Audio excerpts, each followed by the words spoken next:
Are you sure you know what real cannons of the past look like? We tend to believe that the evolution of weapons was a straightforward process, moving from the primitive to the complex. However, a closer look at museum exhibits reveals a picture that completely shatters this conventional theory. It seems as though two entirely different parallel realities of artillery existed at the same time. The first category could be called surprisingly advanced cannons. These are weapons so technologically sophisticated that they seem to be several centuries ahead of their time.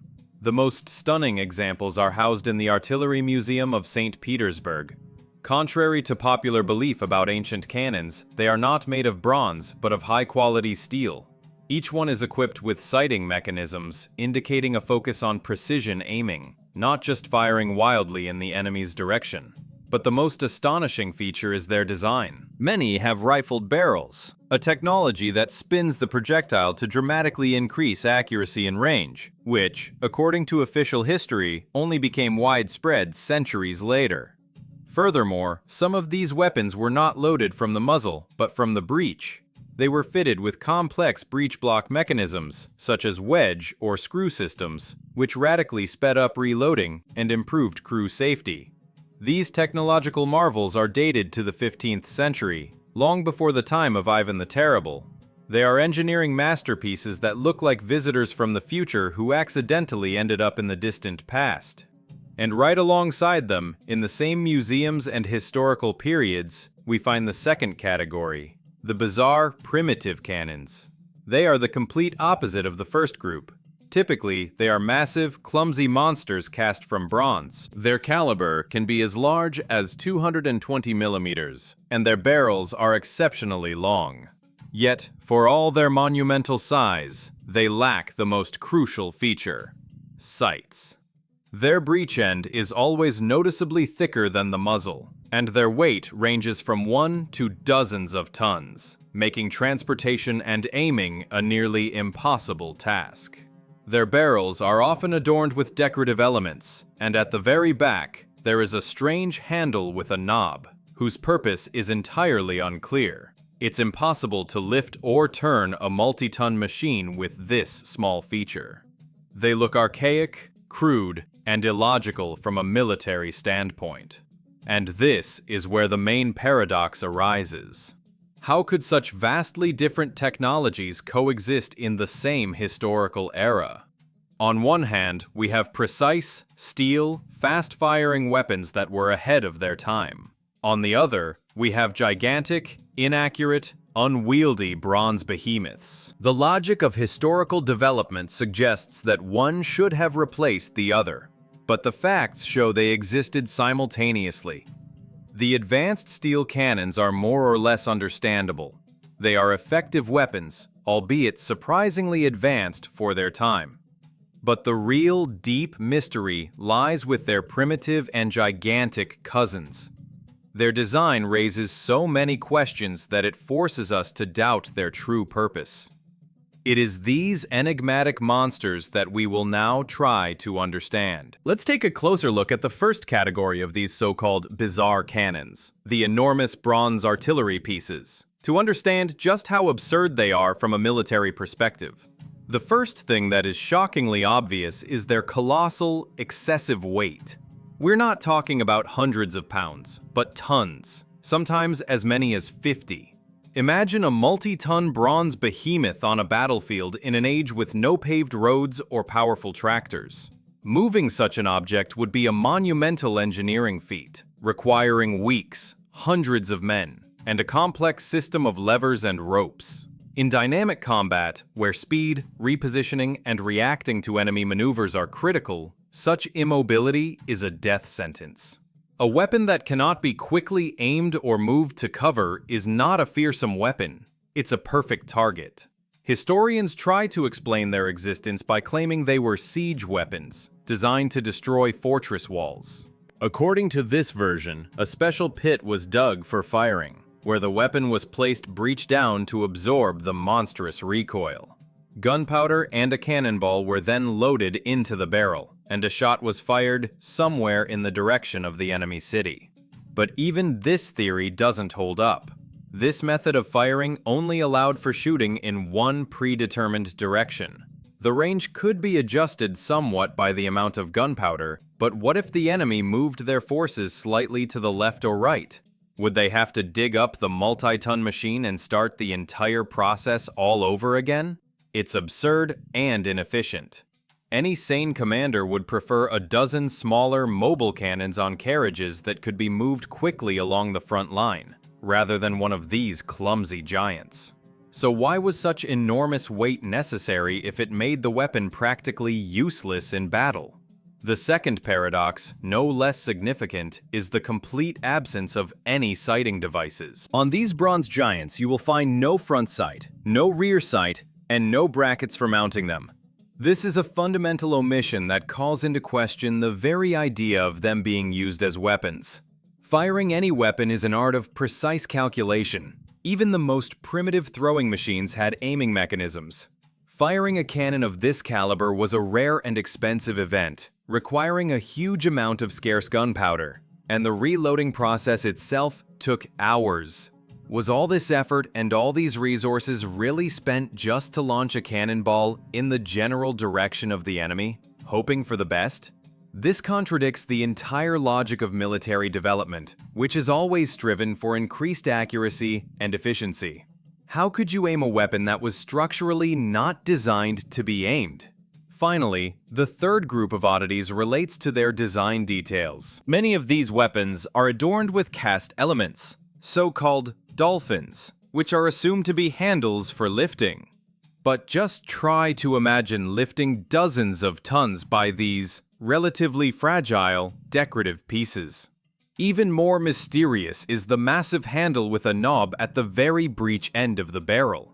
This feature is completely non-functional. It's impossible to lift, let alone turn a multi-ton barrel with it.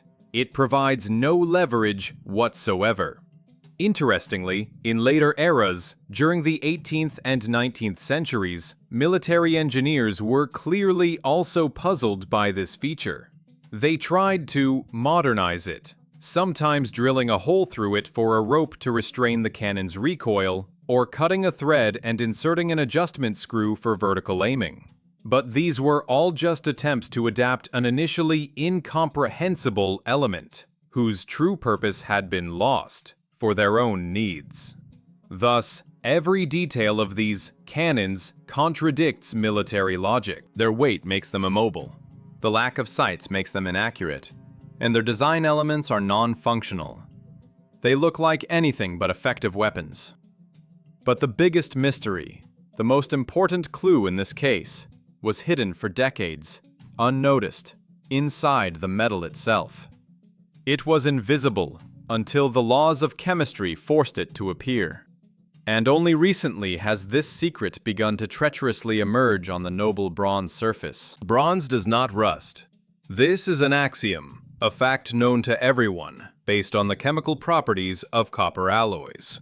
Bronze can oxidize, developing a noble greenish patina, but it will never produce the reddish streaks characteristic of iron corrosion. So what are we seeing on the surface of many museum exhibits, these very bronze giants? A careful observer will notice strange illogical marks, treacherous rusty streams seeping down the noble metal. These marks are especially common around the breech, the most massive and stressed part of any weapon. A magnet sticks perfectly to these rusty spots, leaving no doubt about their nature. Hidden inside the bronze is iron. This discovery is the turning point of the entire investigation. It shifts the mystery from the realm of military tactics to the realm of metallurgy and common sense. The rust is merely an external symptom, pointing to an incredible internal structure. Judging by the location of the streaks, when these weapons were cast, a framework of steel rods, usually 3 or 4, with a square or rectangular cross-section, was placed inside the bronze mold beforehand. On some examples, traces of rust are visible not only at the rear, but also about half a meter from it, and sometimes rust even seeps out of the touch hole. This indicates that we are not dealing with accidental inclusions, but with a deliberately created composite structure, a steel skeleton encased in bronze. And here we encounter an engineering absurdity. Why would ancient craftsmen hide steel rods inside a bronze casting? The first thought that comes to mind is for strength, but this theory falls apart under scrutiny. First, it is technologically incredibly difficult. The melting point of bronze is significantly lower than that of steel. This means a complex steel frame would have had to be made first and then somehow encased in molten bronze without compromising the steel's structure and ensuring a strong bond between the two different metals. This is a highly complex casting challenge even for modern technology, let alone for the past. Second, it is economically unfeasible. Steel has always been a stronger, more expensive, and more strategically important material than bronze. Hiding strong steel inside weaker bronze is like reinforcing a concrete wall with gold bars. If the craftsmen had enough steel to create a powerful internal frame, why didn't they just make the entire weapon out of steel, like those surprisingly advanced cannons? It would have been simpler, more reliable, and more effective. Third, and most importantly, such a design is a ticking time bomb. Any metallurgist knows that the contact of two dissimilar metals, especially in the presence of moisture, creates a galvanic cell that dramatically accelerates corrosion. The steel hidden inside was doomed to slow but certain destruction. As iron rusts, it expands in volume, creating enormous internal pressure on the surrounding bronze. Over time, this would inevitably lead to microcracks. Water would seep into these cracks and, upon freezing, would tear the bronze apart from the inside. This means the creators of these objects deliberately built in a self-destruct mechanism. No weapon maker, creating an item on which lives and the outcome of battles depend, would ever do such a thing. A weapon must be supremely reliable. Official history and archaeology remain completely silent on this matter. In books and articles about ancient artillery, you will not find a single word about steel frames inside bronze cannons. This information is either ignored or unknown to researchers. This glaring technological inconsistency strongly suggests that we are not dealing with weapons at all. All their paradoxes, the excessive weight, the lack of sights, the non-functional details, and finally, the self-destructing design, indicate that we have mistakenly attributed a military purpose to these objects. But if they aren't cannons, then what are they? To get closer to the answer, we need to broaden our perspective and look at even more bizarre, even more absurd, and utterly unthinkable weapons that finally put the military theory to rest. If rust seeping through bronze seems like convincing evidence that we're not dealing with weapons, then prepare to meet the true titans that will finally bury the military theory for good. We are now moving on to the second category of bizarre cannons. Weapons with a caliber so large that a grown man can easily crawl inside. These are legendary monsters like Mad Greta in Europe, or the giant cannons of Indian forts, such as the Malik-e-Maidan or the Jaivana cannon. Looking at these behemoths, any military specialist or engineer would simply throw up their hands in disbelief. Their existence as combat units represents a complete dead end for military thought. Let's start with the most obvious problem: logistics. If transporting cannons weighing several tons was a nearly impossible task, then moving these mastodons weighing dozens of tons becomes the stuff of fantasy. For example, the Indian Jaivana cannon, supposedly created in the 17th century, weighs over 22 tons and is 7.5 meters long. The external diameter of the barrel is almost a meter, and the caliber is 625 millimeters. For comparison, the main guns of 20th century battleships, designed to pierce the thickest naval armor, had a caliber of only 300 to 400 millimeters. How was this monster supposed to be transported in an era when the only draft animals were oxen and horses, and paved roads simply didn't exist? Any attempt to move such a machine on a cart with wooden wheels would have inevitably ended with it sinking up to its axles in the ground. It's like trying to drive a tram through a plowed field. Even during World War I, in the age of steam engines, special wheels with huge extenders had to be invented to move heavy artillery over rough terrain so they wouldn't sink into the mud. And here we are talking about a time several centuries earlier. But let's assume that through some incredible effort, this weapon was brought to the walls of an enemy fortress. Now comes the second, equally difficult task: loading it. The ammunition for such a caliber would be enormous stone or cast iron balls weighing hundreds of pounds, if not tons. How were they lifted? How were they pushed into the barrel? Modern naval guns of a similar class used special cranes and mechanized rammers for this purpose. What did ancient artillery crews have? Dozens of men with ropes and levers?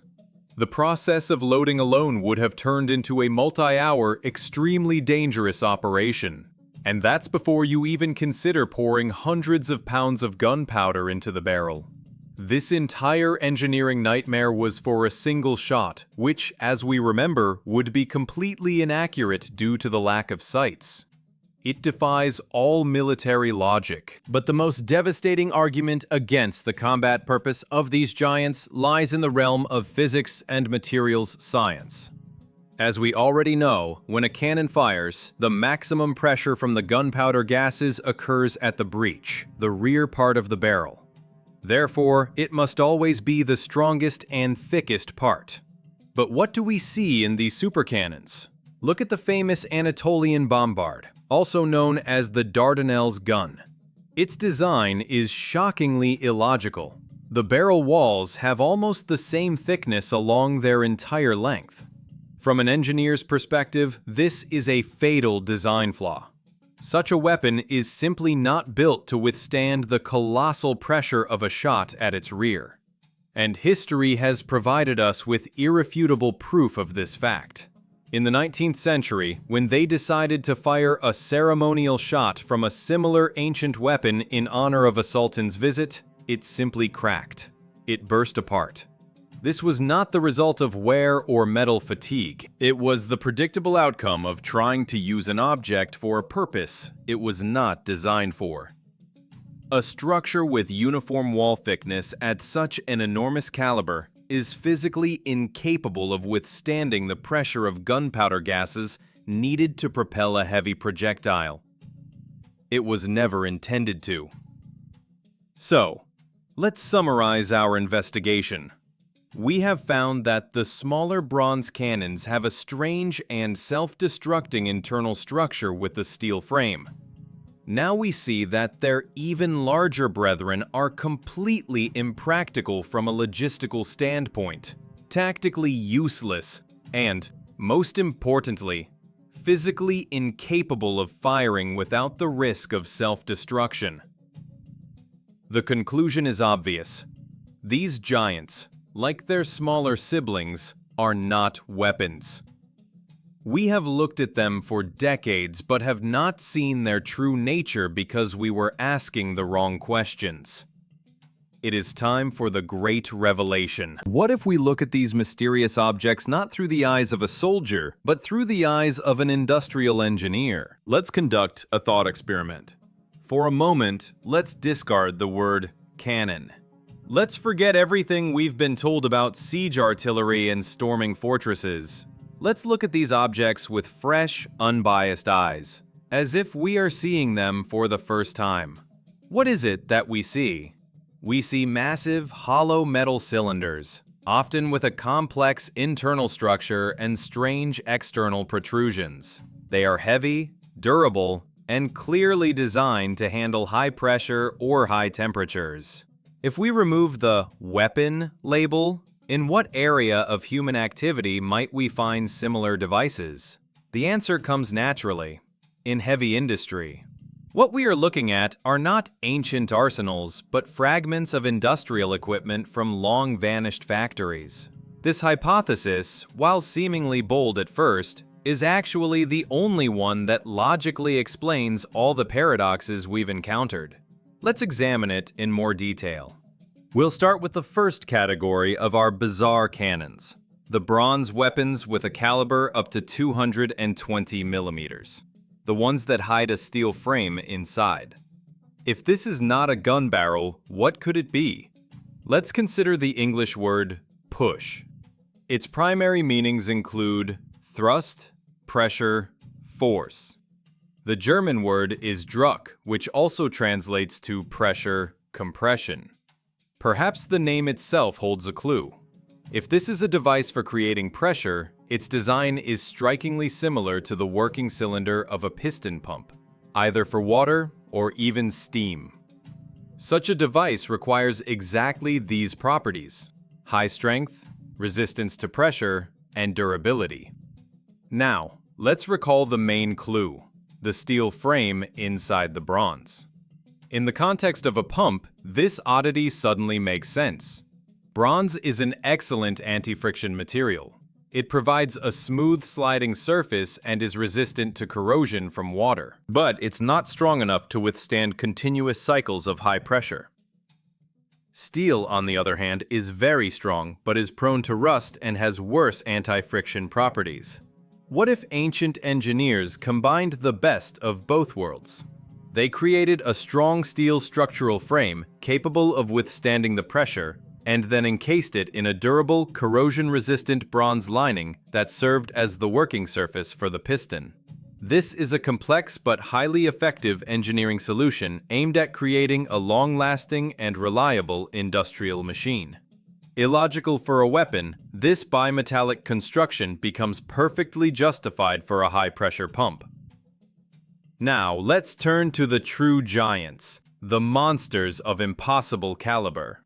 If the cities of the past were built of stone and brick, if they had complex structures like castles and cathedrals, then their construction required a vast amount of building materials, primarily a binding agent like cement or lime.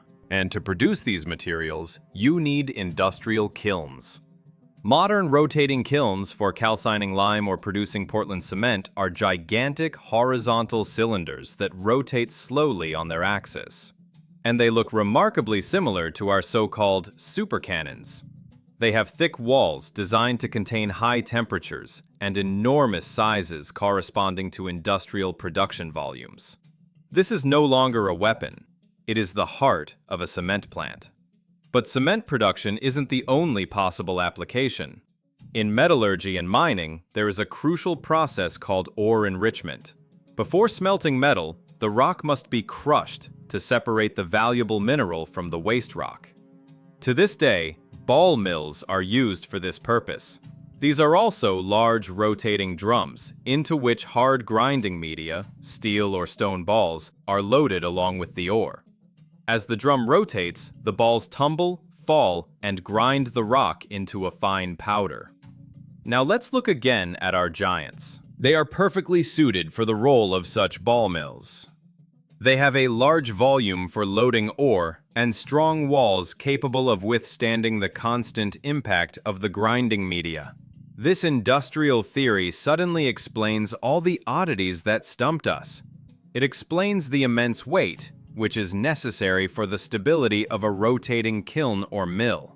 It explains the gigantic size, dictated by the scale of production. It explains the absence of sights, which are simply not needed on an industrial machine. And it explains why these weapons burst when someone tried to fire them. They were not designed for the explosive pressure of gunpowder. Their job was to withstand static loads and high temperatures. The picture begins to clear. What we mistook for clumsy and ineffective weapons may, in fact, be highly advanced, for their time, industrial equipment. But how does this theory explain the small but important design details like the dolphins and the mysterious handle on the breech? To put all the pieces of the puzzle together, we need to examine these elements in a new industrial context. Let's return to those ridiculous design details that baffled military logic and look at them through the lens of the industrial theory. If what we have here are not weapons but pieces of factory equipment, then every one of these oddities not only finds an explanation, but becomes an absolutely necessary and logical part of a single mechanism. The worldview where these objects were clumsy cannons begins to crumble, and in its place emerges the image of a powerful, well-designed technology. Let's start with the external protrusions. The mysterious dolphins, massive brackets, and other shaped elements, which were considered either inconvenient handles or bizarre decorations, suddenly acquire a crucial function. Imagine a giant multi-ton cylinder, a kiln or a mill, that needs to be rotated slowly but with enormous force. How do you transfer torque to it from an external power source? The most obvious way is through a gear drive. These protrusions are nothing more than the teeth of a giant gear, cast as a single piece with the cylinder's body. They would engage with a smaller, driving gear which in turn was powered by water, wind, or animals. Now their shape and placement make sense.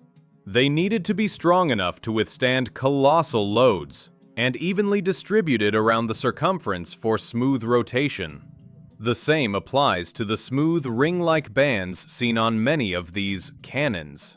These are not just reinforcing hoops. They could serve two functions.